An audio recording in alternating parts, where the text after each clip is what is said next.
ಒಂದು ಹಳ್ಳಿಯಲ್ಲಿ ರಾಮಯ್ಯ ಎಂಬ ಬುದ್ಧಿವಂತ ಆದರೆ ಬಡ ಮಂತ್ರಿಯೊಬ್ಬನಿದ್ದ. ಅವನು ರಾಜನಿಗೆ ಸಲಹೆಗಾರನಾಗಿದ್ದರೂ ಐಷಾರಾಮಿ ಜೀವನವಿಲ್ಲದೆ ಸರಳವಾಗಿ ಹಳ್ಳಿಯಲ್ಲೇ ವಾಸಿಸುತ್ತಿದ್ದ. ಅವನ ಮಾತಿನಲ್ಲಿ ಜ್ಞಾನ ಇರುತ್ತಿತ್ತು, ಆದರೆ ಅವನ ಜೀವನದಲ್ಲಿ ಸಂಕಷ್ಟಗಳೇ ಹೆಚ್ಚು.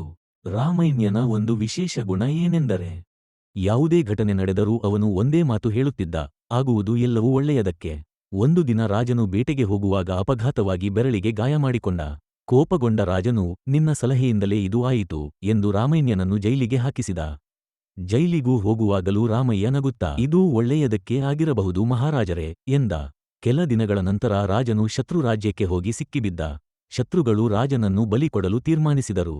ಆದರೆ ಗಾಯಗೊಂಡ ಬೆರಳು ಕಂಡು ಅವನು ಸಂಪೂರ್ಣನಲ್ಲ, ಬಲಿಗೆ ಯೋಗ್ಯನಲ್ಲ ಎಂದು ರಾಜನನ್ನು ಬಿಡಿಸಿದರು.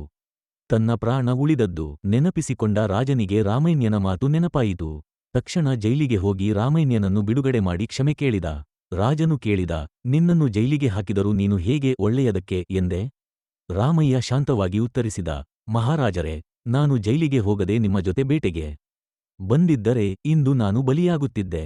ಅದಕ್ಕೆ ಆಗುವುದು ಎಲ್ಲವೂ ಒಳ್ಳೆಯದಕ್ಕೆ. ರಾಜನು ರಾಮಯ್ಯನ ಜ್ಞಾನಕ್ಕೆ ತಲೆಬಾಗಿದ. ಒಳ್ಳೆ ಯೋಚನೆ ಮಾಡಿದರೆ ಆಗುವುದೆಲ್ಲ ಒಳ್ಳೆಯದಕ್ಕೆ. ಪಾಸಿಟಿವ್ ಥಿಂಕಿಂಗ್ ಪವರ್ ಅಂದರೆ ಇದು inspired story Kannada channel subscribe ಮಾಡಿ ಸಪೋರ್ಟ್ ಮಾಡಿ.